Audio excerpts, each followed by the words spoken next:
আপনার ফোনটা কেউ যদি হাত থেকে টান দিয়ে নিয়ে নেয়, সাথে সাথে আপনার ফোনটা লক হয়ে যাবে। ধরেন আপনি কারোর সাথে ভিডিও কলে কথা বলছেন কিংবা চ্যাট করছেন কিংবা কোনো ভিডিও দেখছেন।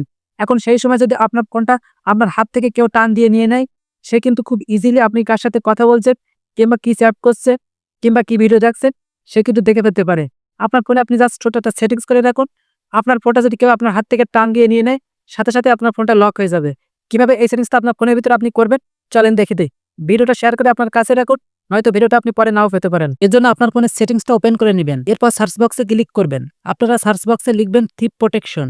আপনি যখন থিপ প্রোটেকশন লিখে সার্চ করবেন তখন আপনার সামনে থিপ প্রোটেকশন অপশন আসবে। আপনি এই অপশনের উপরে ক্লিক করবেন। তবে অবশ্যই কিন্তু আপনার ফোনে স্ক্রিন লক থাকতে হবে, মানে এক কথায় স্ক্রিন লক করে নিতে হবে। তো এরপর এখান থেকে থিপ প্রোটেকশন এই অপশনে ক্লিক করবেন। এরপর এখান থেকে থিপ ডিটেকশন লক এর পাশে থেকে এই বাটনের উপরে ক্লিক করবেন। এরপর এখান থেকে ওকে অপশনে ক্লিক করবেন। এরপর এখান থেকে অফলাইন ডিভাইস লক এর পাশে থেকে এই বাটনের উপরে ক্লিক করবেন। এখান থেকে ওকে অপশনে ক্লিক করবেন। ওকে আপনি যখন এই দুইটা সেটিংস আপনার ফোনের ভিতরে আপনি করে নেবেন, তখন আপনার হাত থেকে আপনার ফোনটা নিয়ে কেউ যদি দৌড় দেয়, ফোনটা সাথে সাথে লক হয়ে যাবে।